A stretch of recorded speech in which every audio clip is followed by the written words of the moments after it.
أعوذ بالله من الشيطان الرجيم. بسم الله الرحمن الرحيم. الحمد لله على ما أنعم وله الشكر على ما ألهم والثناء بما قدم من عموم نعم ابتداها وسبوغ آلاء أسداها وتمام منن والاها جمع عن الإحصاء عددها ونا عن الجزاء أمدها وتفاوت عن الإدراك أبدها والصلاة والسلام والتحية والإكرام والصلاة والسلام والتحية والإكرام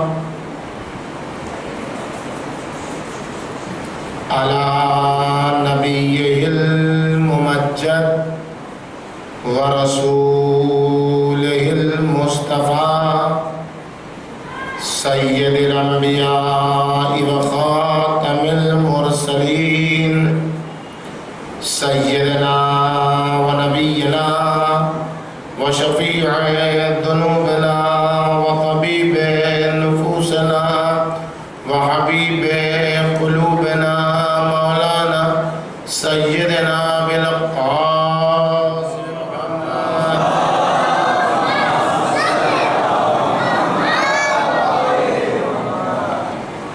وعلى بنته وبضعته وشجنته والروح التي بين جنبيه التي يقال في السماء النورية السماوية الحانية الراضية المرضية المجتهدة المجتهدة مقهورة حقها مغصوبة إرضها مردودة ظلؤها فاطمة الزهراء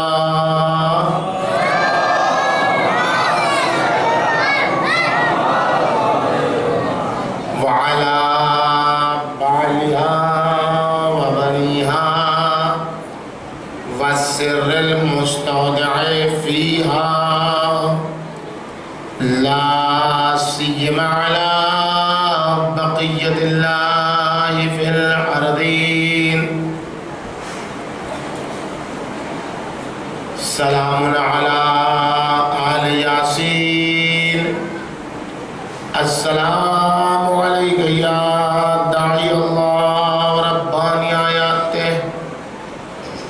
السلام عليك يا باب الله وديان دينه. السلام عليك يا خليفة الله وناصر حقه. السلام عليك يا حجة الله ودليل إرادته. بهم نتولى ومن أعدائهم نتبرأ إلى الله. أما بعد فقد قال سبحانه وتعالى في محکم کتابہ ومتقن بیانہ وقولہ الحق فاعتبروا یا اولی الابصار وقال الامام الصادق علیہ الصلاة والسلام وجعلک واباک وجدک واخاک وبنیک عبرۃ لأولی الالباب صلوات محمد۔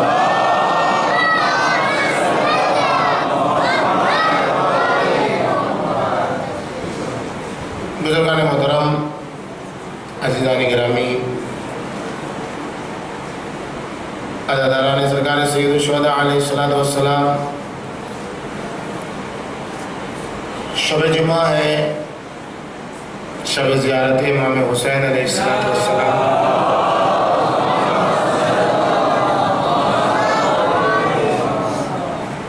خداوند عالم ہمیں اس بات کی توفیق عطا فرمائے کہ ایک شب جمعہ ہو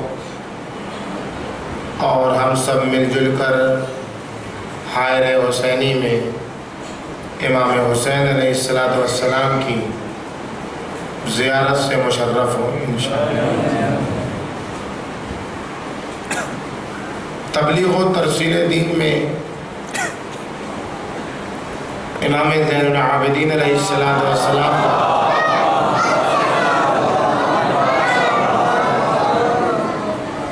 جو اس سلسلہ گفتگو کی چوتھی بحث آج آپ کے سامنے ہے، عرض کیا آپ کی خدمت میں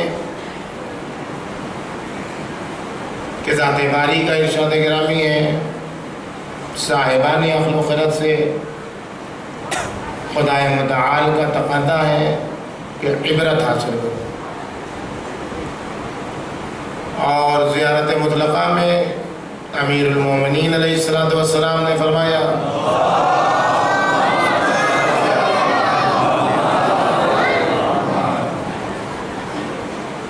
کہ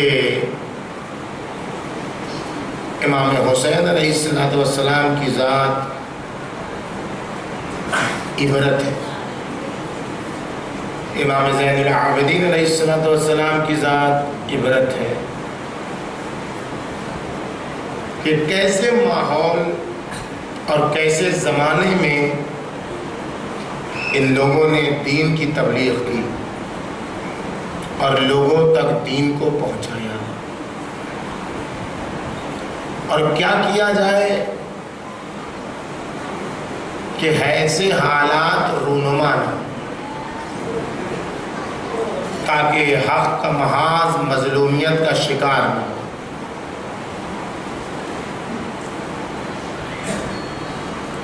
جب یہ بحث آتی ہے کہ اگر ایسے ماحول نہ ہوتے تو امام حسین علیہ السلام شہید نہ ہوتے، ایسے زمانے کو بدلنے کی کوشش کی جائے تاکہ پھر حق کا محاذ کمزور نہ ہونے پائے، مظلوم واقع نہ ہونے پائے۔ وہ کون سے حالات تھے جن کی بنیاد پر تمام کمالات رکھنے کے باوجود چوتھے امام کو خاموشی اختیار کرنی پڑی، اور دنیا کے جتنے جاہل اور بد کردار تھے وہ معاشرے کی زمام اور معاشرے کی لگام ان کے ہاتھ میں تھی؟ ایسا کیا کیا جائے کہ پھر سماج و معاشرے میں بد کرداروں کے ہاتھوں میں نظام ملت نہ ہو، بد کرداروں کے ہاتھوں میں سسٹم نہ ہو؟ جب یہ بحث سامنے آتی ہے تو ایک اعتراض سامنے آتا ہے عبرت عاشوراء کے حوالے سے کہ اگر خواص نے ایسا نہ کیا ہوتا، کوفے میں اگر ایسے حالات رونما نہ ہوئے ہوتے تو امام حسین علیہ السلام اس بے دردی کے ساتھ شہید نہ کیے جاتے۔ ذہن میں ایک سوال ابھرتا ہے کہ اگر ایسا نہ ہوتا تو سرکار سید الشہداء اس بے دردی سے شہید نہ کیے جاتے، تو پھر ان روایتوں کا کیا کیا جائے، ان حدیثوں کا کیا کیا جائے جس کے بارے میں معصومین نے فرمایا ہے کہ جناب آدم کے زمانے سے یہ بات خدا کے علم میں تھی کہ امام حسین شہید کیے جائیں گے۔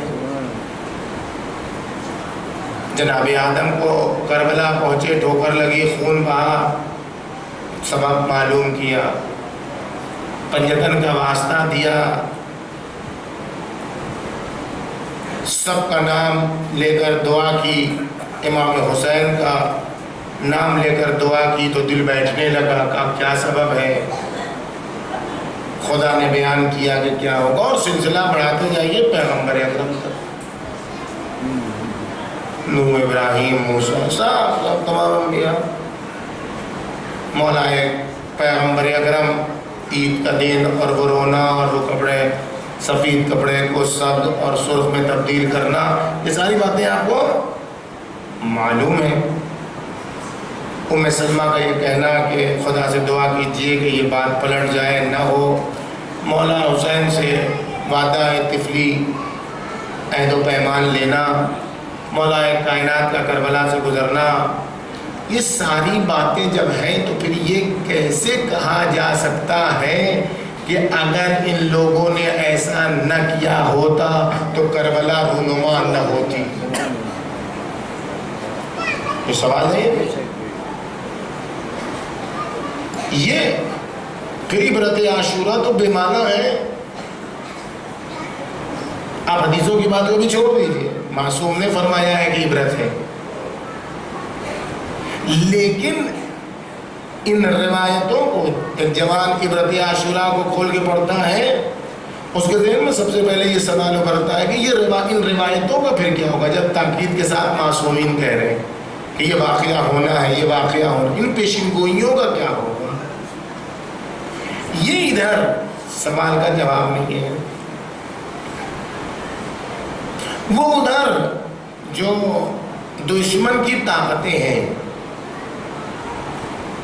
وہ جب بہت آگے بڑھتی ہیں تو کیا کہتی ہیں کہ زبردستی آپ یزید کو برا کہتے ہیں۔ یزید کا تو شکر ادا کرنا چاہیے، شکریہ ادا کرنا چاہیے جو اس نے امام حسین کو اس درجے تک پہنچا دیا جو کوئی پہنچ نہ سکا اس درجے تک۔ یزید اور بات آگے بڑھی تو کسی منچلے شاعر نے کہہ دیا کہ اگر ہم شراب نہ پیئیں تو اللہ کے علم میں نقص وارد ہوگا، اس لیے کہ خدا کا علم ہے کہ مجھے شراب پینا ہے۔ یا وہ شاعر کا وہ زاہد شراب پینے دے مسجد میں بیٹھ کر، یا وہ جگہ بتا دے جہاں پر خدا نہ ہو۔ تو یہ ساری چیزیں ہیں، اور ان تمام چیزوں کا چیزوں کی جو بنیاد ہے الخیر والشر من اللہ، اچھائی بھی اللہ کی طرف سے ہے، برائی بھی اللہ کی طرف سے ہے۔ اور پھر اسی سے استفادہ کر کے 2 دن کی مجلس میں پہلے ہم نے پڑھا تھا قضاء و قدر الہی، 4000 10,000 لوگ مارے گئے، وہ اللہ نے گرایا مینا میں، سب شہید ہو گئے، اللہ کی ثواب ملا۔ کرین گرا تو اس نے سجدہ کیا اللہ کا خانہ کعبہ کی زمین پر۔ تو یہ ساری چیزیں یہیں سے نکلی ہیں، اس کو سمجھنے کی ضرورت ہے، اس کو غور کرنے کی اس پر ضرورت ہے کہ اس حقیقت سے غلط فائدہ اٹھانے والے ہمیشہ فائدہ اٹھاتے ہیں۔ 2 گروہ، 2 فکر اس کے سامنے آئی۔ ایک یہی فکر ہے اللہ کی قدرت کے مقابلے میں، ایک فکر یہ سامنے آئی کہ جو کچھ بھی کرتا ہے اللہ کرتا ہے۔ اس کے مقابلے میں جو لوگ عقل زدہ تھے کہ وہ ہر چیز عقل کی میزان پر تولتے ہیں، وہ یہ نہیں سمجھ پاتے کہ کچھ چیزیں فوق عقل بھی ہیں، ضد عقل کچھ بھی نہیں ہے، عقل کے مخالف دین اسلام میں کچھ بھی نہیں ہے، لیکن یہ ضروری نہیں ہے کہ ہر عقل کی چیز آپ کے شعور میں بھی سما جائے، بلکہ کچھ عقل ایسی بھی ہے جو آپ کی عقل سے برتر ہے، ہماری عقل سے برتر ہے، وہ اسے سمجھ سکتی ہیں، ہم نہیں سمجھ سکتے۔ ہمارا نہ سمجھنا اس بات کی دلیل نہیں ہے کہ وہ چیز نہیں ہے، چیز ہے، ہم سمجھ نہیں پا رہے۔ بس کچھ چیزیں مخالف عقل ہیں کہ اس سے دین کا کوئی تعلق نہیں ہے، کچھ چیزیں عقل کے دائرے میں آتی ہیں کہ وہ جو زحمت کرے گا، محنت کرے گا، سمجھ لے گا، کچھ چیزیں فوق عقل ہیں کہ اس کے لیے توفیقات درکار ہے، وہ ہر ایک کے سمجھ میں آنے کی بات نہیں ہے۔ اگر یہ بات بالکل اس کے مقابلے جب نہیں سمجھ پائے جو عقل زدہ لوگوں کو، کیا کہا انہوں نے؟ نہیں، انسان کو اختیار ہے، اللہ ایسا نہیں ہے کہ اللہ جو چاہے کرے، بلکہ ہم جو کرتے ہیں وہ اللہ فیصلہ کرتا ہے۔ یہ کس کا نظریہ سامنے آیا؟ معتزلہ کا نظریہ سامنے آیا کہ نہیں، ہم کو پورا اختیار ہے، ہم جو کرتے ہیں وہی عقل کہتی ہے۔ یہ بھی نظریہ غلط ہے۔ اس میں کوئی شک نہیں ہے کہ قضاء و قدر الہی کو کوئی ٹال نہیں سکتا، اس میں بھی کوئی شک نہیں ہے کہ دنیا میں جو کام بھی ہوتا ہے وہ علم الہی میں ہوتا ہے، اس میں بھی کوئی شک نہیں۔ ذرا اس بات کو غور کیجیے، اس میں بھی کوئی شک نہیں، جو کام ہوتا ہے وہ خدا کے علم میں ہے، لیکن جس خدا کے حتمی فیصلے کو کوئی ٹال نہیں سکتا ہے، اسی خدا کا یہ حتمی فیصلہ ہے کہ انسان جو کرے گا اپنے اختیار سے کرے گا۔ انسان کو حرکت پر ثواب و عذاب نہیں ہے، انسان کو اس پر ثواب نہیں ہو کہ تم راستہ کیوں چلے، اس پر نہیں عذاب و ثواب ہے، اس میں تو مجبور ہے انسان، اس کو تو حرکت کرنی ہی کرنی ہے۔ اِنَّا هَدَيْنَاهُ السَّبِيلَ، ہم نے راستہ بنا دیا ہے، بس اب راستے پر تو چلنا تمہاری مجبوری ہے، یہ تم کہہ نہیں سکتے کہ ہم تو بیٹھے رہیں گے، کوئی حرکت ہی نہ کریں گے، کوئی گناہ و ثواب کی نوبت آئے، نہیں، یہ نہیں ہو سکتا۔ تم کو راستہ انتخاب کرنا ہے، اس میں تم مجبور ہو، لیکن کیا انتخاب کرنا ہے اس میں ہم نے تم کو آزاد رکھا ہے، اور تم کو اسی انتخاب پر ثواب و عذاب ملے گا۔ لہذا راستہ ہم نے بنایا ہے، اما شاکرم و اما کفورا، یا تو تم اس راستے پر چلو جو نیکوکاروں کا راستہ ہے تو شکر گزار بندے بن جاؤ، یا تو تم بد کرداری کی طرف چلے جاؤ تو ناشکرے بندے بن جاؤ۔ آپ یہ مجھے بتائیے کہ جس وقت منی میں یہ حملہ ہوا اور موساد کی سازشوں سے یہ کام ہوا اور ساتھ دیا آل سعود و آل یہود نے، اللہ اگر ان کی سانس روک لیتا تو کچھ کر لیتے، یہ کچھ نہیں کر پاتے۔ یہ اوباما، نیتن یاہو اور اس قسم کے جو بدقماش لوگ ہیں جو اتنا ظلم ڈھا رہے ہیں اسلحوں کے ذریعے سے، اگر اللہ ارادہ کر لے تو یہ سانس بھی لے پائیں گے؟ یہ شمر جو چھری چلا رہا تھا، اس کی دھار کو میں تیزی کس نے دی؟ کس نے تیزی دی؟ جیسے ہی جا رہا تھا چھری چلانے کے لیے ہاتھ شل ہو جاتا. کوئی کچھ کر دیتا کیا؟ کچھ نہیں کرتا. وہیں پر گر جاتا, وہیں پر سانس روک جاتی. سانس نامے ہمارے کے لیے سانس روک لے اللہ. ہوا امس کا ماحول جب ہوتا ہے فضا میں تو اس وقت انسان کو سانس لینا مشکل ہو جاتا ہے.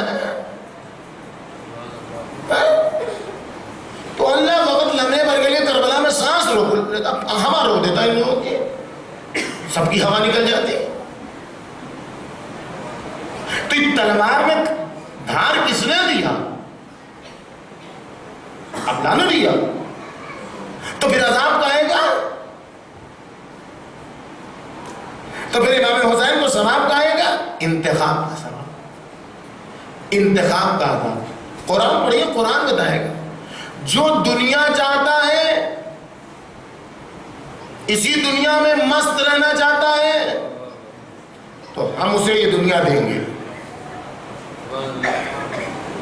جو آخرت چاہتا ہے تو آخرت چاہنے کے لیے کوشش, وسعی لہا سعیہا, اور آخرت چاہنے کے بعد اس کی جستجو میں بھی لگ جائے تو ہم اس کو بھی دیں گے. نحن نمد ہؤلاء وہؤلاء, ہم اس کی بھی مدد کریں گے, ہم اس کی بھی مدد کریں گے. اس لیے کہ تمہارے رب کی عطا میں کوئی کمی نہیں ہے. آپ دعائے ابو حمزہ کمالی کا مطالعہ کیجئے, اس میں خدا ارشاد, چوتھے امام ارشاد فرماتے ہیں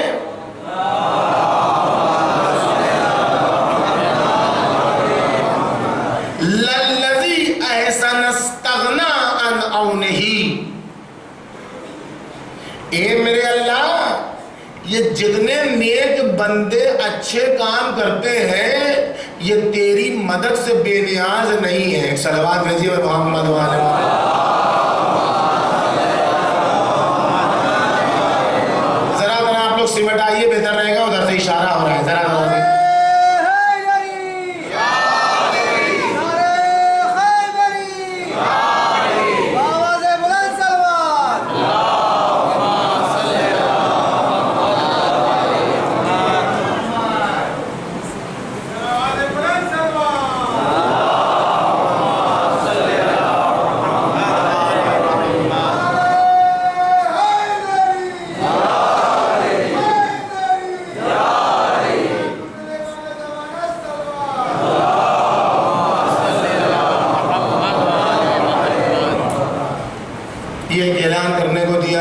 برادر مومن جناب احتشام حیدر پپو صاحب کی والدہ کا آج شام انتقال ہو گیا ہے. مرحومہ کی میت 10 بجے شب کو کہکشاں اپارٹمنٹ کوہ فضا اسپتال کے پیچھے جناب رضا علی نقوی کے مکان سے روانہ ہوگی. سیفیہ کالج سے ملحقہ قبرستان میں دفن کی جائے گی. نماز جنازہ قبرستان کے پاس ٹینٹ میں ہوگی. کہاں ہوگی؟ شیڈ میں ہوگی. ٹھیک ہے, ایک سلام بھیجیے محمد والے محمد. آپ ہزار سے جب کرے اس پہ ایک اور سلام بھیجیے محمد.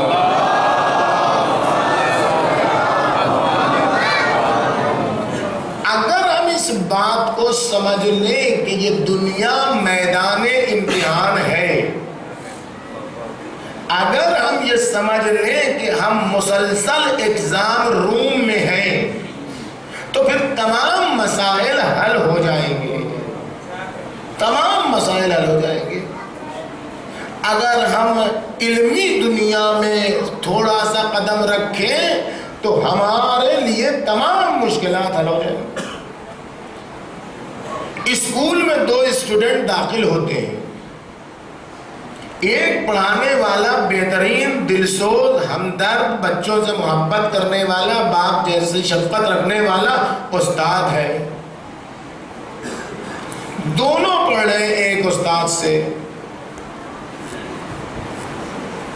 چاہے چھوٹا بچہ ہو چاہے بڑا بچہ ہو چاہے پی ایچ ڈی کرنے کوئی بھی ہو اسٹوڈنٹ ہے. سال کے آخر میں استاد فیصلہ کرتا ہے, ابھی امتحان نہیں ہوا ہے, ابھی ایگزام روم میں نہیں گیا بچہ، استاد فیصلہ کرتا ہے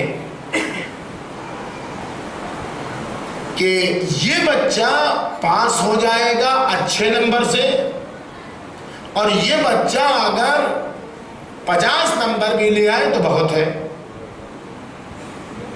امتحان ہوا، جو پیشین گوئی کی تھی استاد نے وہی ہوا، تو یہ بچہ جو پاس ہوا وہ استاد کے کہنے کی وجہ سے پاس ہوا ہے، چونکہ استاد نے کہہ دیا تھا اس لیے پاس ہو گیا، اور چونکہ استاد نے کہہ دیا تھا اس لیے فیل ہو گیا؟ نہیں، وہ فیل اس لیے نہیں ہوا ہے، اس لیے کہ وہ نتائج کو دیکھ رہا تھا اور اس کی محنتوں کو دیکھ رہا تھا، اور اس کے ادھر ادھر گھومنے اور ٹہلنے کو دیکھ رہا تھا۔ اور اب میدان امتحان آیا، ایگزام روم آیا، اب جو گارڈ ہے اس کی ذمہ داری ہے کہ برابری سے کاپی تقسیم کرے، کسی کو اگر کاپی دیتا ہے، کسی کو اگر کاپی نہیں دیتا ہے تو یہ گارڈ اچھا گارڈ نہیں ہے۔ کوسچن پیپر سب کو برابر سے تقسیم کرے، کسی کے پاس اگر قلم چھوٹ گیا ہے، نہیں ہے، تو اس گارڈ کی ذمہ داری ہے کہ کہیں سے لا کے اس کو قلم بھی دے۔ سوال اگر اسٹوڈنٹ کو سمجھ میں نہیں آ رہا ہے تو گارڈ کی ذمہ داری ہے کہ اسے وضاحت کے ساتھ بیان کرے کہ سوال میں یہ کہا گیا ہے، یہ پوچھا گیا ہے، یہ پوچھا گیا ہے۔ اگر وضاحت نہیں کر پاتا ہے تو پھر اس گارڈ کی مشکل ہے۔ اور اب دونوں نے لکھنا شروع کیا، ایک کو استاد دیکھ رہا ہے کہ یہ 70% غلط لکھ رہا ہے، اگر بتا دیتا ہے کہ تم غلط کر رہے ہو تب بھی جرم ہے، ایک کو دیکھ رہا ہے کہ یہ 70% صحیح لکھ رہا ہے، اگر اس کو تھپکیاں دے دیتا ہے، واہ واہ تم تو بالکل پاس ہو گئے، ایکسلنٹ ہو گئے، تب بھی جرم ہے۔ بتا نہیں سکتا ہے میدان امتحان میں کہ تمہارے پیپر کا نتیجہ کیا ہے، تمہارے پیپر کا نتیجہ کیا ہے۔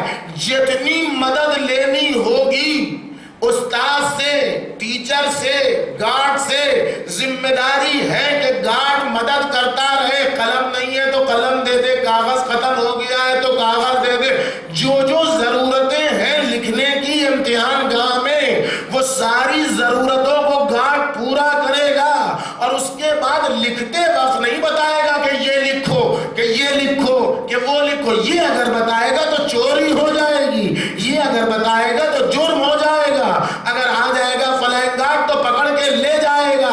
یہ دنیا امتحان ہے، تم کو دنیا چاہیے تب بھی خدا دے گا، تم کو آخرت چاہیے تب بھی خدا دے گا۔ اس کتاب تقدیر پر لکھنا اپنی تقدیر تم کو خود ہے، جو چاہے لکھو۔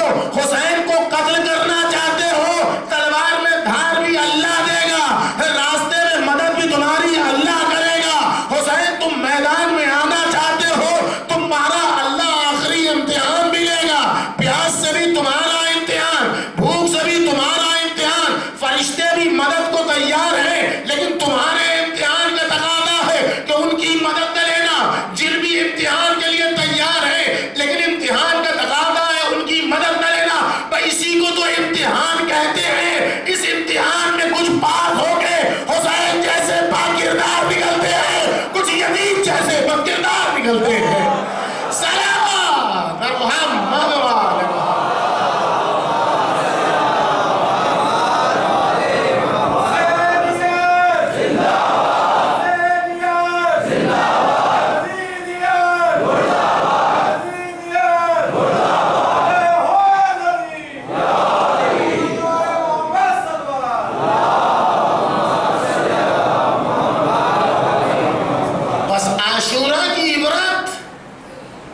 یہی ہے کہ دیکھا جائے کہ کیسے امتحان میں لوگ فیل ہوئے اور کیسے امتحان میں لوگ پاس ہوئے،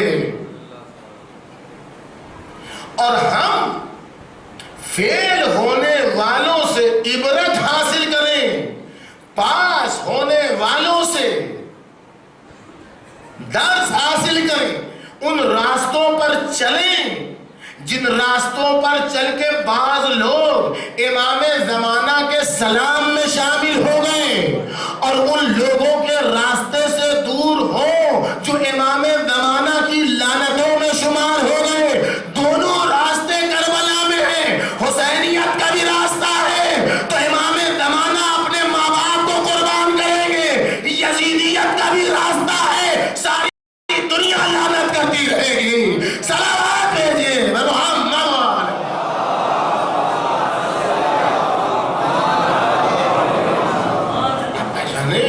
بات آ گئی ہے عاشورہ کی عبرتیں، ترسیل و تبلیغ دین میں کیا ماحول تھا امام علیہ السلام کا، جس زمانے میں تربیت سے کام لیا ہے آپ نے، آسان نہیں ہے۔ آدم آل محمد کہا گیا ہے، کیوں آدم آل محمد کہا گیا ہے چوتھے امام کو؟ آدم کا لقب کیوں دیا گیا ہے؟ کیا کیا چوتھے امام نے کہ لقب آدم آل محمد کا؟ کیسا ماحول تھا؟ آپ کیا سمجھتے ہیں؟ امام زمانہ کسی کو سلام کر رہے ہیں؟ شیخ توسی کہتے ہیں میری سمجھ میں نہیں آتا ہے، جب اصحاب حسینی کی زیارت پڑھتا ہوں تو سمجھ میں نہیں آتا ہے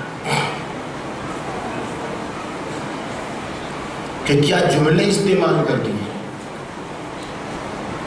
دیکھیے، خود پاکیزہ ہونا ایک کمال ہے، ہم پاکیزہ ہیں، ہم عفت محاب ہیں، ہم دیندار، یہ بھی مشکل کام ہے اپنے آپ کے اپنے نفس کو کنٹرول کرنا، لیکن اپنی پاکیزگی کو پانی کی طرح آزاد کر دینا کہ دوسروں کو بھی پاکیزہ بنا دے، معاشرے کو بھی پاکیزہ بنا دے، یہ سب سے بڑا کرشمہ ہے۔ یہ بہت طاہر ہونا مشکل ہے لیکن آسان ہے، پاک ہونا، لیکن مطہر ہونا، دوسرے کو بھی پاک کر دینے کی صلاحیت ایجاد کر دینا۔ ہمارے معاشرے میں پاکیزہ لوگ تو مل جائیں گے لیکن اپنے گھرانے کو پاک کرنے والے نہیں ملیں گے، اپنی بیٹی، بہو، بیوی، داماد، بچے کو دیندار بنانے والے نہیں ملیں گے۔ ممکن ہے خود داڑھی رکھنے والا ہو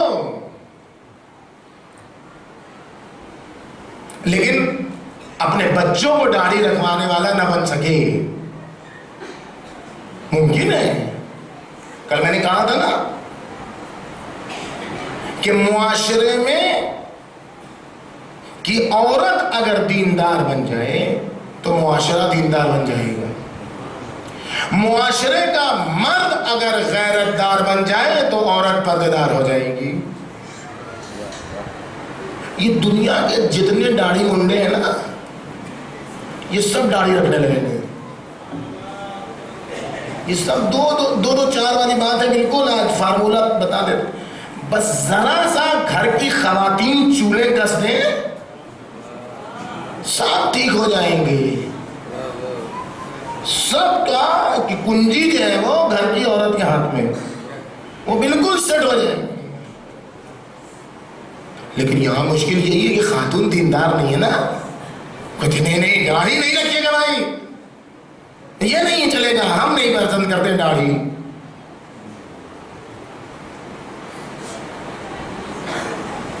مرزا شیرازی نے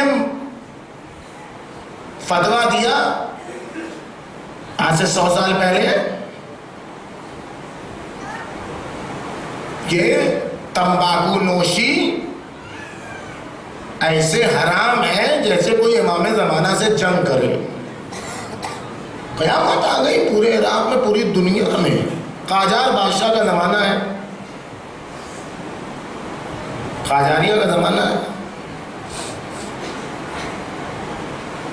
سارے زمانے میں ہر ایک کے یہاں سے حقہ، سگار، سگریٹ، جو چیز تھی اس زمانے میں سب ختم.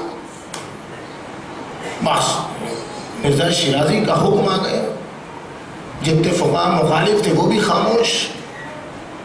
اب جو دوسرے دن بادشاہ آیا وہ مخالف تھا، اس میں کمر ٹوٹ گئی تھی برطانیہ کی سے حکم سے، جیسے نفوذ کر رہا تھا اسلامی دنیا میں، کمر ٹوٹ گئی اس کی.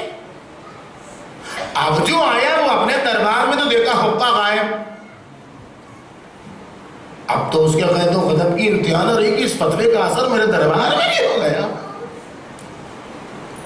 بلاؤ پکڑو کس نے کیا، یہ کیا. اب تو ہر کام کرنے والا کام رہا ہے کہ موت ہے. ڈرتے ڈرتے ایک نے کہا کہ حضور اس میں میری خطا نہیں ہے، اس میں ہماری خطا نہیں ہے. پھر کس کی خطا ہے؟ کہا اس میں بیگم صاحبہ کی خطا ہے.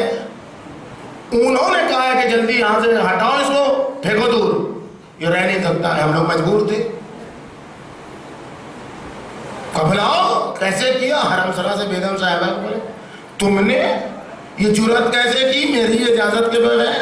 اب جملہ سنیے، خاتون خانہ اگر دیندار ہو، کہتی ہے جس کے حکم کی بنیاد پر میں تم پر حلال ہوئی ہوں اسی نے کہا ہے کہ یہ حرام ہے. یا تو اس کے اس فتوے اور حکم کو نہ مانو، میں تم پر حرام ہو جاتی ہوں، اور یا تو جس نے مجھے تم پر حلال کیا ہے اس نے اس کو حرام کیا ہے، اس لیے یہ یہاں رہے گا نہیں. اگر دنیا کی تمام خواتین، مسلم خواتین اپنے گھر میں شوہر سے کہنا شروع کر دے، نہ کپڑا دھلا ملے گا، نہ ناشتہ ملے گا، نہ کھانا ملے گا، جب تک کہ چہرے پر داڑھی نہیں آئے گی. جتنے داڑھی منڈے ہیں سب داڑھی والے ہو جائیں گے. سلام اللہ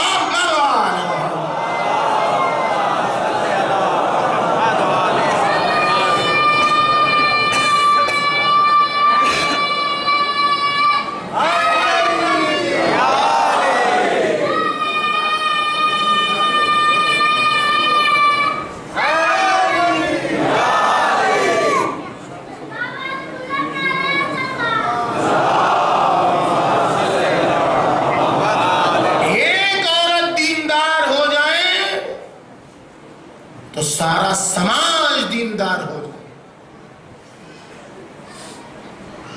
کیوں امام زمانہ کے سلام میں اصحاب حسینیہ محسوس کریں اس حقیقت کو؟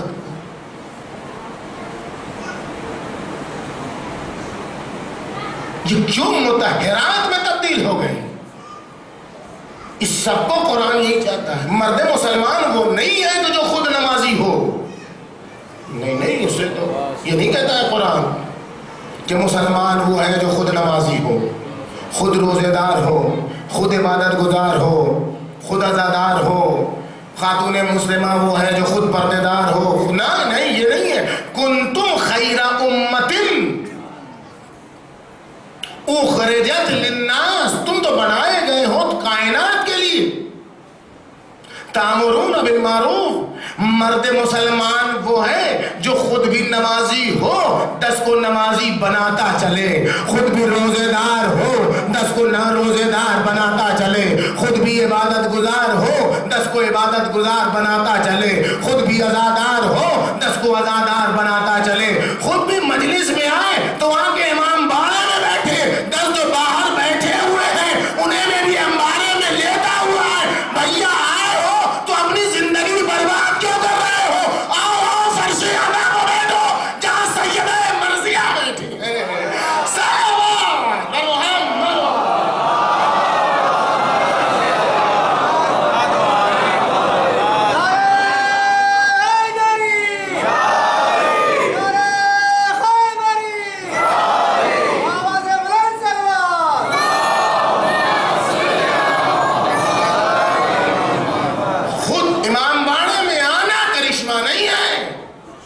حسینیہ میں بیٹھنا کرشمہ نہیں ہے، بلکہ اپنے بچوں کو ساتھ لے کے آنا، اپنے بیٹوں کو ساتھ لے کے آنا، بائک اور ہیرو ہانڈا پر بیٹھے ہوئے جوانوں کو اندر لے کے آنا، ان کو بیٹھانا. سیدہ مرضیہ کی تربیت ہمارا بچہ گھر جاتا ہے، بیٹا مسجد سے گئے تھے؟ ہاں گئے تھے۔ تبرک دکھاؤ، تبرک لے لیا اس نے۔ اماں بھی خوش، ابا بھی خوش، بیٹا بھی خوش۔ کہاں گیا کسی کو نہیں معلوم، نوحے کے وقت پہنچا نہیں پتا، پوری مجلس میں واٹس ایپ پر انگلیاں تھرکاتا رہا نہیں پتا، کس سے بات کرتا رہا نہیں پتا۔ سیدہ مرضیہ نے درس دیا، روزانہ حسن مسجد میں جاؤ، اب جو آئے گھر میں بیٹا نانا نے کیا پڑھا تھا، اب وہ منو ان بیٹا سنا رہا ہے، اور اتنا منو ان سنا رہا ہے کہ علی مرتضیٰ کو وہ بتا رہی ہیں تم سے تو کہا حسن ہو سکتا۔ اگر دنیا کی تمام مائیں اپنے بیٹے کو یہ کہہ کے بھیجیں مجلس میں جا تو رہے ہو، آ کے بتانا پڑے گا کہ مولانا صاحب نے کیا پڑھا، تو پھر دوسرے دن سے سب بچے کھانے میں آ جائیں گے، پھر واٹس ایپ پر انگلیاں نہیں ٹھیکیں گی، پھر مجلس میں مولانا نے کیا پڑھا یہ سنا جائے گا۔ صلوات بھیجیے محمد۔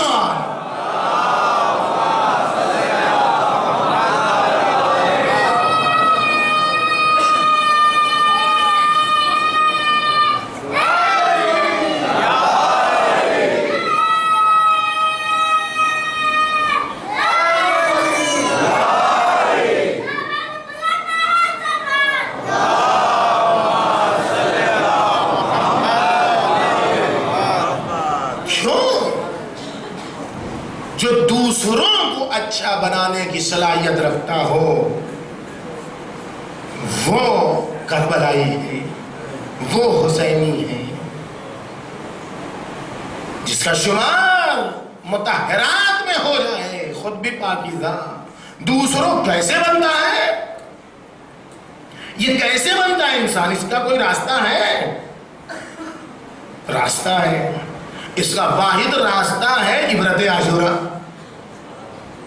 اس کا واحد راستہ ہے کہ یہ دیکھا جائے کن برائیوں سے انسان مولا سے دور ہوتا ہے، کن غلطیوں کی بنیاد پر انسان اطاعت سے دور ہوتا ہے، امام کو کس لیول پر دیکھنے کی بنیاد پر انسان خطا کار ہوتا ہے، خطا ہوتی ہے انسان سے۔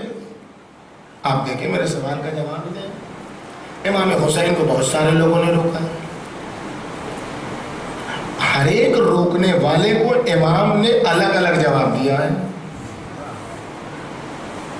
مروان نے بھی روکا، کہاں جا رہے ہیں، کہاں جا رہے ہیں، مدینے میں رہیے، آپ کے نانا کا مدینہ ہے، قرآن پڑھائیے، تفسیر پڑھائیے، حدیث پڑھائیے، لوگوں کے علم میں اضافہ کیجئے، ثواب ملے گا۔ کیا کہا مروان کو، کیا جواب دیا؟ علی الاسلام السلام اذا بلیت الامہ بمثل یزید۔ تو کس قرآن کی بات کرتا ہے، تو کس تفسیر کی بات کرتا ہے، تو کس حدیث کی بات کرتا ہے؟ اسلام کا فاتحہ پڑھ لے جب یزید جیسا حاکم ہو، جب گندے نالے سے پانی سرایت کر رہا ہے چاروں طرف، تو اس میں کھانے کا مزہ تھوڑا ہی رہے گا جب پانی پینے کے پانی میں بھی گندگی آ گئی۔ جب گندا نالا سے پانی چوک کرتا ہے اور گھروں میں پہنچ جاتا ہے، اور پینے کے پانی میں بھی گندا پانی سرایت کر جائے، تو پھر اچھی سے اچھی بریانی بنا ڈالیے، کچھ نہ مزہ آئے گا، اچھے سے اچھا قورمہ بنا ڈالیے، کچھ نہ مزہ آئے گا، بہترین سے بہترین شاہی ٹکڑا بنا لیجئے، کچھ نہ مزہ آئے گا۔ کھائیے گا تو پیٹ بھی خراب ہوگا، ذہن بھی خراب ہوگا، فکریں بھی خراب ہوگی۔ مسالہ تو سب اچھا تھا، چاول تو بہترین تھا، بھائی اس میں کسی کا کوئی قصور نہیں ہے، گھروں میں پانی ہی گندا آ رہا ہے، ساری بیماریوں کی جڑ یہی پانی تو ہے۔ کس ثواب کی بات کرتی ہے، کرتا ہے، قرآن اثر نہ دکھائے گا، تفسیر اثر نہ دکھائے گی، حدیث اثر نہ دکھائے گی، جب گندا نالا یزید جیسا حاکم اسلامی ہو تو پھر کچھ نہ ہوگا، پھر کوئی فائدہ نہیں ہے، پھر نمازی بھی ہوگا قاتل بھی ہوگا، پھر قاری بھی ہوگا، قاتل حسین بھی ہوگا، پھر مفسر بھی ہوگا، قاتل حسین بھی ہوگا، پھر محدث بھی ہوگا، قاتل حسین بھی ہوگا. یہ پانی خراب ہے. یہ جواب دیا مروان کو. ام سلمہ اتنی عظیم خاتون، ایسی بابرکت خاتون، امین امامت، مولا کائنات کوفے گئے تو امامت کی امانتیں سونپی. امام حسن لوٹے تو لیا، امام حسین کربلا گئے تو امامت کی امانتیں سونپی، زین العما لوٹے تو وہ امانتیں واپس. ایسی خاتون ہے، لیکن وہ کیا کہتی ہیں؟ بیٹا نہ جاؤ. کتنی با معرفت خاتون ہے، کسی کو نہیں دکھایا. مدینے سے کربلا کا نظارہ امام حسین نے کسی کو نہیں کرایا جز ام سلمہ کی. نبی جا تو میں وہی رہا ہوں. آپ دیکھنا چاہتی ہیں؟ یہ دیکھیے، یہ دیکھیے، یہ دیکھیے، سب دکھائے نا، آپ سنتے ہیں نا مسائل میں. کتنی باکمال خاتون ہے کہ جس کو امام نے معجزے سے سب کچھ دکھا دیا، اور وہاں کی مٹی لے کر نانی اس کو بھی رکھیے، کسی کو نہیں دکھایا. بڑھ گیا آگے. محمد حنفیہ نے روکا، بھیا آپ آبروئے خاندان ہیں، آپ یمن چلے جائیے، آپ بحرین چلے جائیے، آپ وہاں چلے جائیے، بھیا نہ جائیے. بنی ہاشم کی آپ تو جانتے ہیں بابا کے ساتھ کیا کیا، آپ تو جانتے ہیں کہ بھیا کے ساتھ کیا کیا، بھیا نہ جائیے. کہا میں نکل رہا ہوں تاکہ امت کی اصلاح کر سکوں. آگے بڑھے. سید اشرف نے روکا، نہ جائیے.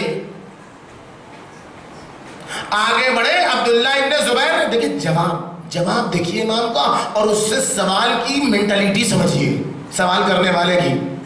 عبداللہ ابن زبیر نے روکا، کہا میں مکے سے باہر ایک بالشت کے فاصلے پر قتل کر دیا جاؤں میرے لیے بہتر ہے اس سے کہ میں مکے کے اندر قتل کیا جاؤں. میں نے نبی سے سنا ہے کہ ایک مینڈھا ہوگا جو مکے کی آبرو کو تہس نہس کرے گا. عبداللہ ابن زبیر کی طرف اشارہ. اس کو یہ جواب دیا.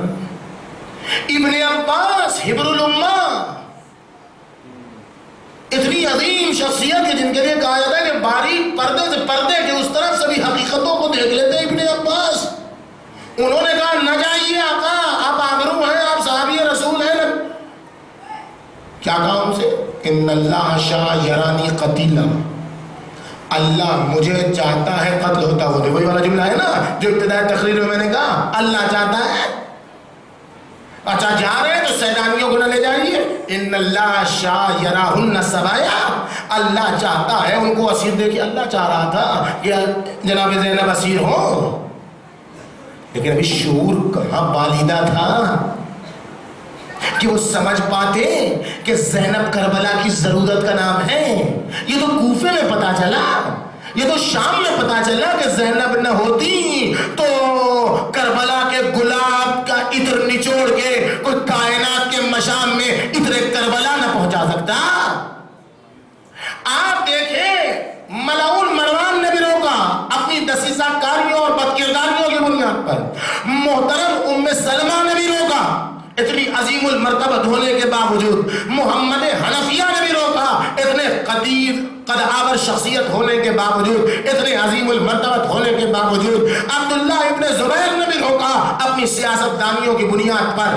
عبداللہ ابن عباس نے بھی روکا اپنی زیرکی اور عقل مندی کی بنیاد پر. لیکن جھوٹی سے جھوٹی تاریخ آپ مجھے دیکھ کے بتا دیجئے کہ ایک بار زینب کبریٰ نے کہا ہو بھیا نہ جائیے، ایک بار ابو الفضل عباس نے کہا ہو آقا نہ جائیے، ایک بار علی اکبر نے کہا ہو مولا بابا نہ جائیے، ایک بار جون سیاہ کالے نے کہا ہو مولا واپس لوٹ جائیے.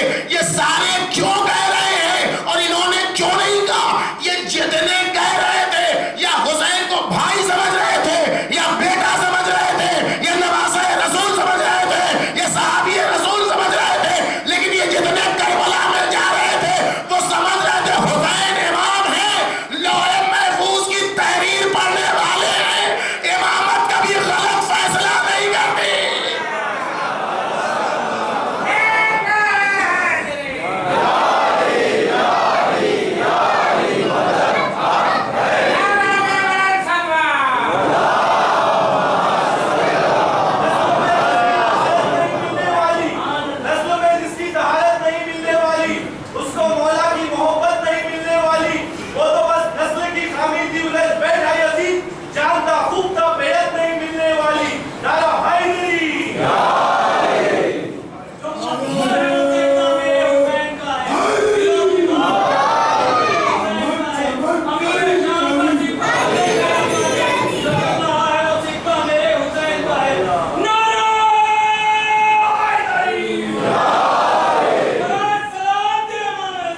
تب اس کی ذات مطہرات میں تبدیل ہو جاتی ہے۔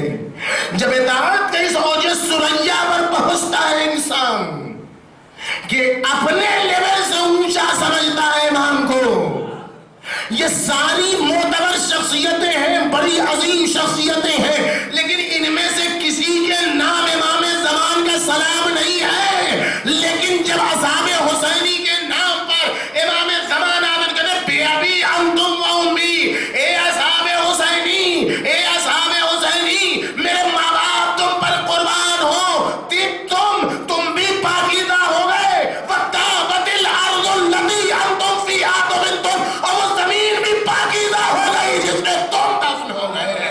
صلوات بھیجیے بنو ہم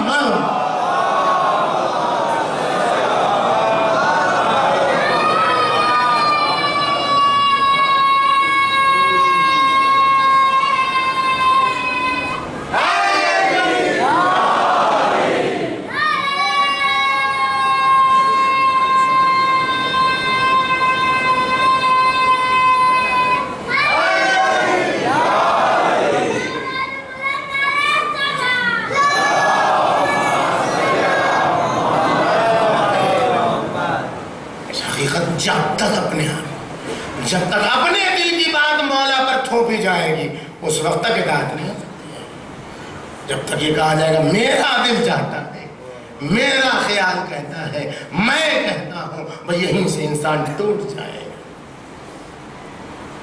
جہاں اطاعت کا مرقع کردار بن جائے، امام حسین تو امام حسین، یہ نہیں کہا کہ امام حسین کے خون سے زمین پاکیزہ ہوئی، وہ نہیں، وہ تو حسین ہے جن کے وجود میں حسینیت سرایت کر گئی تھی۔ وہ صاحب حسینی، اس میں 17 دن کا وحب بھی ہے، اب محسوس تو کریں زمین کو، 17 دن کا وحب برابر ہو گیا مسلم ابن اوسجا جیسے بزرگ کا۔ کرشمہ نہیں تو اور کیا ہے؟ ایسے ماحول میں لوگ کہتے ہیں کیوں قیام نہیں کیا چوتھے امام نے، ایسے ملے کس کو؟ ماحول کیسا ماحول ہے، اس ماحول کو دیکھیے۔ جب ایسے ماحول رہیں گے تو امامت حق پرست مظلومیت کا شکار ہوگا۔ آج حق بولنے سے حق پرست ڈرتا ہے نا، نہ معلوم کون سا فتنہ ہو جائے۔ یہ کیوں ڈرتا ہے؟ اس لیے کہ جہالت ہے، نادانی ہے۔ کیسا ماحول تھا؟ دوسری بحث کو چھوڑیے کہ شورش اور قیام جو امام کے زمانے میں ہوا اس میں امام نے کیا کیا، وقت نہیں۔ تیسری بحث میں یہ تربیت کیسے کی امام نے۔ تربیت کے لیے پہلے ماحول دیکھنا ہوگا، کیسے ماحول تھے، کتنے چاہنے والے تھے، یہ ساری چیزوں کو دیکھنا ہوگا۔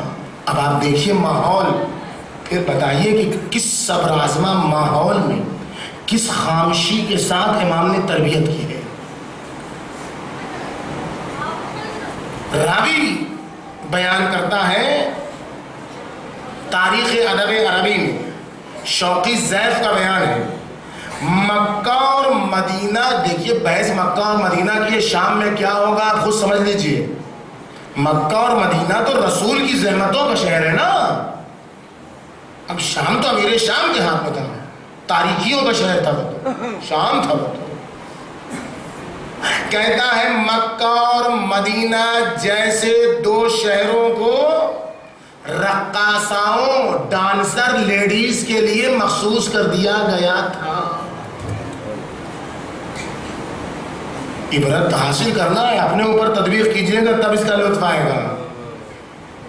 جب میں اس پر تطبیق کروں گا، ابھی آپ سنیے فقط تاریخ، حتیٰ بعض فقہا اور زاہد افراد بھی گانے بجانے کی بزم میں جایا کرتے تھے، ڈانس کی بزم میں، میوزک کی بزم میں، جو بظاہر زاہد کہے جاتے تھے وہ بھی اس میں مزے سے جاتے تھے۔ اور سنیے مسعودی کا بیان ہے کہ یزید کی بدکرداری اس کے کارندوں میں بھی پہنچی۔ اس زمانے میں گانے بجانے کا رواج تھا، لوگ عیش و نوش کی بزم میں بآسانی شرکت کرتے تھے اور بڑی آسانی سے شراب پیتے تھے. یہ ہے زمانہ، یہ ہے ماحول. دو لوگ قاضی کے پاس آئے، ایک مدینے کا ہے، ایک عراق کا ہے. شکایت کرنے والا عراق کا ہے، جس کے خلاف شکایت کی ہے وہ مدینے کا ہے. اور اب مدینے والا دہمان نامی رقاصہ اور ڈانسر کو لے کے آتا ہے اپنی بات کی گواہی کے لیے. پہچانی المیہ زمانے کا ڈانسر کو لے کے آتا ہے. قاضی فیصلہ سنا دیتا ہے عراقی کے خلاف کہ چلو تم اتنا پیسہ ہے اس مدینے والے کو دو. کہتا ہے یہ قاضی تجھے کیا ہو گیا ہے، یہ فاسق ہے، یہ فاجر ہے، یہ ڈانسر ہے، یہ مکس گیدرنگ میں جا کے ڈانس کرتی ہے، عورتیں مرد سب ساتھ میں ہوتے ہیں، تو کیا کہہ رہا ہے؟ تو پہچانتا نہیں ہے. کہتا خوب پہچانتا ہوں، نہ پہچانتا ہوتا تو نام نہ پوچھ دیتا. تو مجھے بتا دے مکہ مدینہ میں کون ایسا ہے جو گانے بجانے کی بزم میں نہ جاتا ہو کہ ہم کسی دوسرے کو لے کے آئے؟ آپ محسوس کر رہے ہیں؟ نہیں. اور دیکھیے ابو الفرج اصفہانی کا بیان ہے، مدینے میں گانے بجانے کو نہ تو علماء برا سمجھتے تھے، نہ تو عبادت کرنے والے اس کی مخالفت کرتے تھے. نہیں، اتنا نہیں ہے. عائشہ بنت طلحہ، وہ ام المومنین والی نہیں، عائشہ بنت طلحہ، بات سمجھ بوجھ کے، اس کے گھر کا ماحول ہی یہی تھا کہ وہ مکس گیدرنگ میں ڈانس کرواتی تھی. مرد بھی ہوتے تھے، عورتیں بھی ہوتی تھیں، اور اس میں ڈانس ہوتا تھا، اور اس میں رقاصائیں آتی تھیں اور ڈانس کرتی تھیں، اور قدائی گلوکارہ آتی تھیں اور گانے بجاتی تھیں. اور عزت المیلا نامی عورت آگے گانا گاتی تھی، بہت مشہور ڈانسر تھی. جمیلہ نامی معروف بدکردار ڈانسر ہے. اس کو خیال ہوا جو شہوت انگیز گانے گاتی تھی مردوں کے درمیان عورتوں کے درمیان مکس گیدرنگ میں، اس کا ارادہ ہوا حج پر جائیں. اللہ، محلہ صنعاء سے جو وہ نکلی ہے مدینے سے حج کے لیے، تو مرد و راوی نام لکھتا ہے کہ مردوں میں ہی تریر، دلال، برد الفواد، نومت الزہا، فندر، رحمہ، ہبت اللہ، معبد، مالک، ابن عائشہ، نافع ابن تیق، نہ معلوم کتنے. پھر عورتوں میں نام سب کا، یہ سب گئے اس کو رخصت کرنے کے لیے. کس کو؟ جمیلہ کو، بدکردار کو، ڈانسر کو، گانے گانے والی کو. آپ کو یہ سمجھ میں آ رہی ہے تاریخ سنانے کی نہیں ہوتی ہے، تاریخ اپنے آپ پر تدبیر دینے کی ہوتی ہے. ہمارے ماحول کی شادیوں کو دیکھیے، شادیوں کی مکس گیدرنگ کو دیکھیے، جہاں اپنی ناموس کو سارے شہر میں دکھایا جاتا ہے. شادی میں نیتاؤں کو بلایا جاتا ہے، پیسے والا خوش ہوتا ہے کہ گھر کی بہو سے فلاں نیتا نے ہاتھ ملا لیا. جہاں مرد اور عورت ساتھ کھانا کھاتے ہیں، وہ فیشن کے لباس میں آتی ہے، وہ ناموس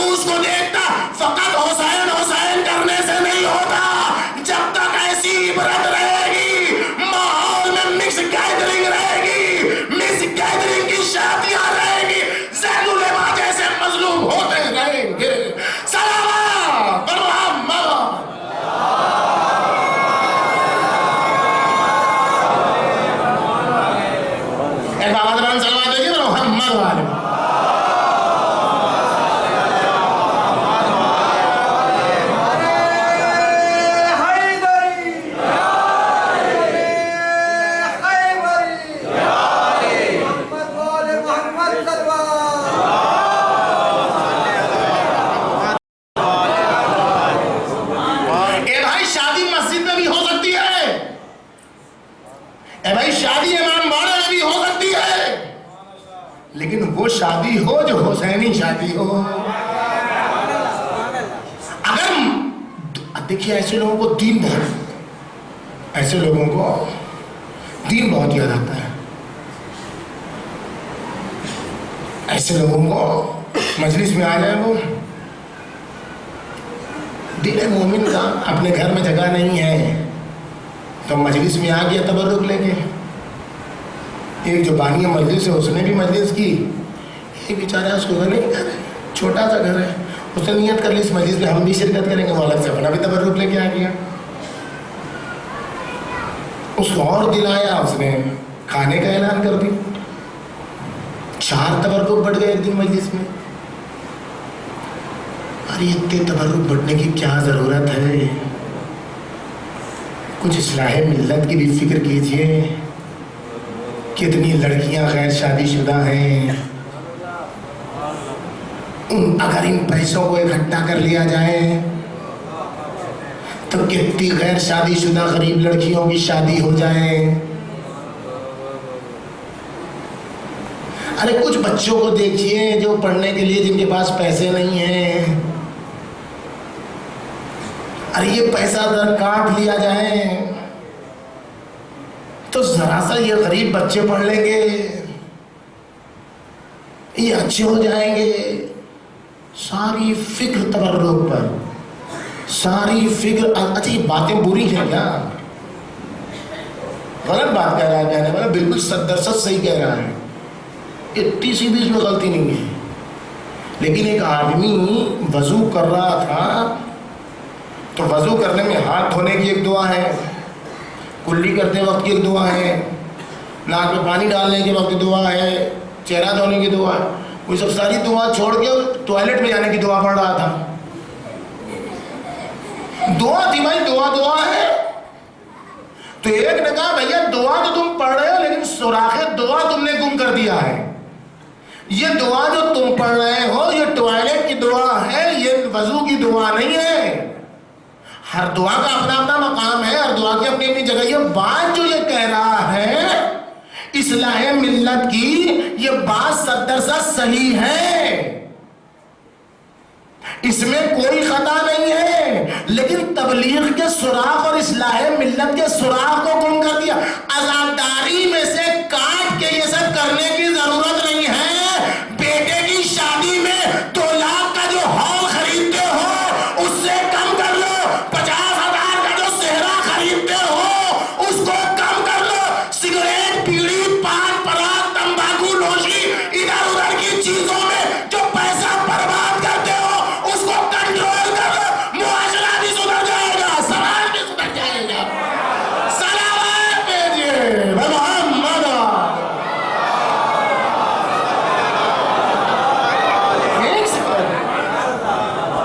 مکس گیدرنگ. اچھا یہ ایک بات یاد رکھیے گا, اس کا مطلب یہ نہیں ہے کہ جتنا دل میں آئے اسراف کریں, برباد کریں. امام حسین کے نام پر جتنا کھلائیے, جتنا خرچ کیجیے, اللہ اور دے. اپنا ہے کام, سب تو نہیں کا لیا ہوا ہے, اور وہ ویسے سے زیادہ لوٹا بھی جاتے ہیں. لیکن اسراف نہیں کہ اتنے تبرک بٹ رہے ہیں کہ پھینکے جا رہے ہیں.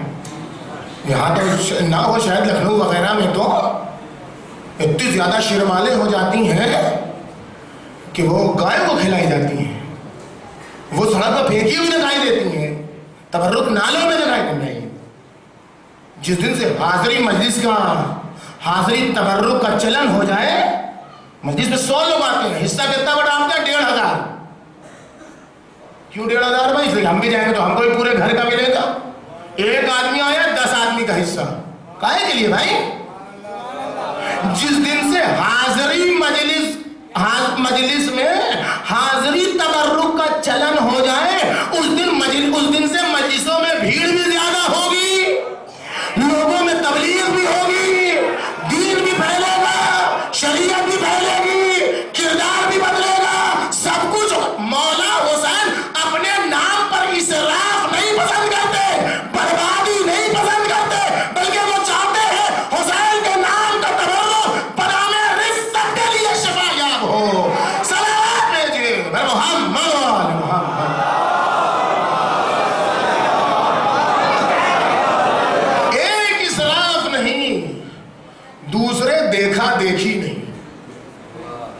کو اللہ نے دیا ہے خرچ کرے، اور زیادہ خرچ کرے، لیکن ہمیں نہیں دیا ہے، ہماری مالی حیثیت نہیں ہے، تو یہ تو نہیں ہو سکتا۔ ہماری سفید پوشی کا کیا ہوگا؟ اب ہم تو لیں گے قرض، سال بھر بچے پریشان قرض کی ادائیگی میں، یہ اپنے لیول کو مینٹین کرنا ہے نا۔ حسین کے نزدیک اخلاص کا لیول ہے،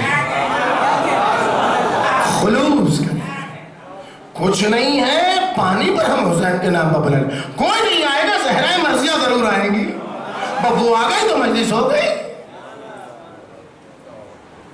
تو جب اب ذرا زین العبا کی آپ قیمتی خدمتوں کو دیکھیں، ایسے ماحول میں جہاں مکس گیدرنگ میں اور تو چاہنے والے کتنے،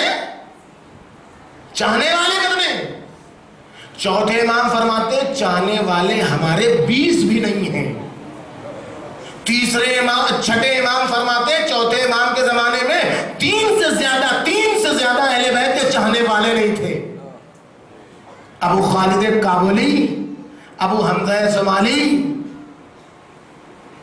یحییٰ ابن ام طویل، یہ 3 نام بیان کرتے ہیں، یہ تھے امام کے چاہنے والے۔ ایسے برے ماحول میں کیسی تربیت کی کہ 5000 اور 4000 لوگ 5ویں اور چھٹے امام کے درس میں بیٹھنے لگے۔ کون سا کرشمہ کیا زین العبا نے، کیسے تربیت کی، ایسے ناپیدا کنار اور ایسے برے ماحول میں کہ جہاں شراب عام ہو، جہاں عورتوں کی اور مردوں کی مکس گیدرنگ عام ہو، جہاں ڈانسنگ کا پروگرام عام ہو، ایسے برے ماحول میں کیسے تربیت یافتہ جوان تیار کیے کہ وہ نامحرم کی طرف دیکھنے کو گناہ سمجھتا ہے، وہ برائیوں کی طرف جانے کو گناہ سمجھتا ہے، تاکہ تربیت نہیں ہوگی۔ اسی لیے تو کہا گیا آدم صفر اور زیرو سے شروع کیا۔ جب زیرو سے شروع کیا تو کس چیز کے ذریعے سے؟ کربلا دل میں ڈال دی۔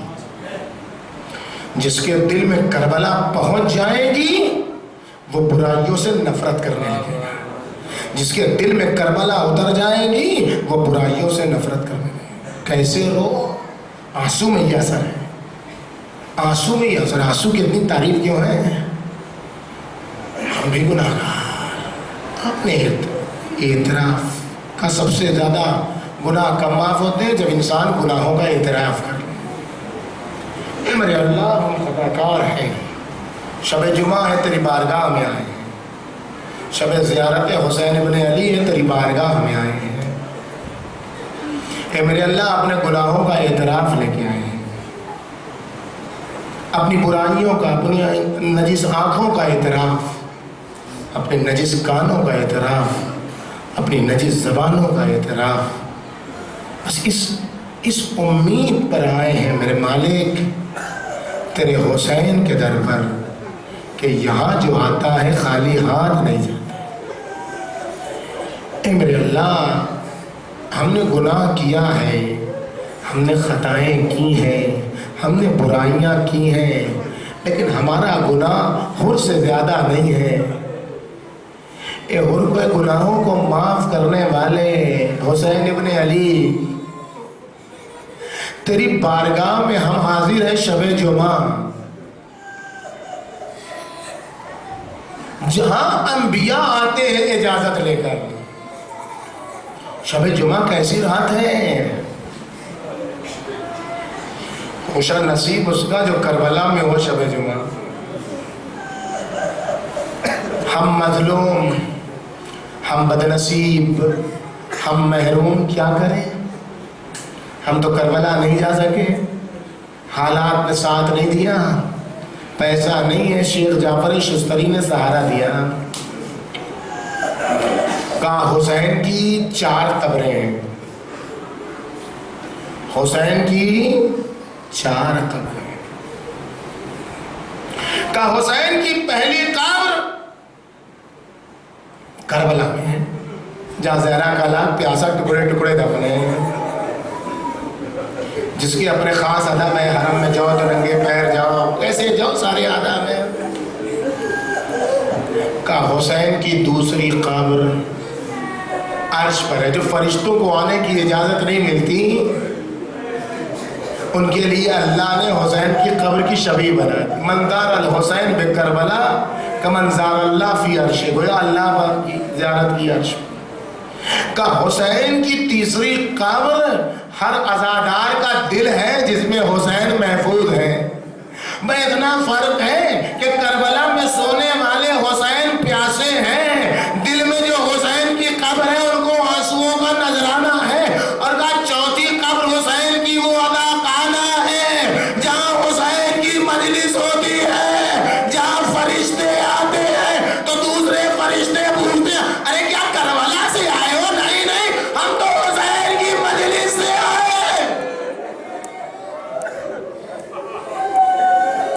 آپ تصور میں دیکھیں کہ آپ حائر حسینی میں ہیں, حسین ابن علی کی قبر کے اطراف میں ہیں, شب جمعہ ہے, انبیاء آتے ہیں, موسیٰ جیسا نبی, عیسیٰ جیسا نبی, فرشتوں کی فوج سب آتے ہیں, لیکن ایک زائر جو کربلا میں وارد ہے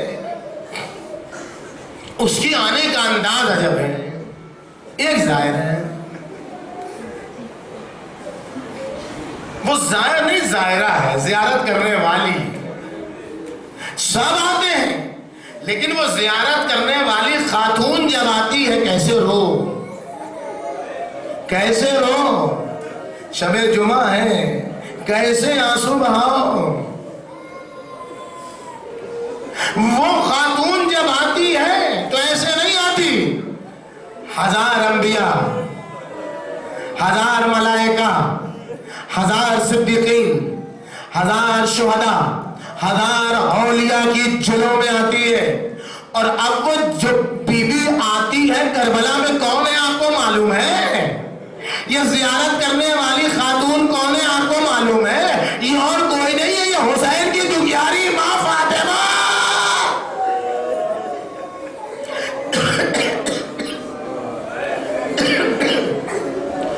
ارے یہ جب شب جمعہ پہنچتی ہے, ہزار انبیاء, ہزار ملائکہ, ہزار اولیاء, ہزار شہداء, ہزار صدیقین کے ساتھ, تو مقتل روایتوں کا جملہ ہے تشہق شہقتن, ایسے چیخ مار کے شہقہ کرتی ہے. شہقہ کسے کہتے ہیں معلوم آپ کو؟ شہقہ کس اندازے گریا تو ایک وقت آدمی روتا ہے, چیختا ہے, ایک وقت آدمی پر جب غم طاری ہوتا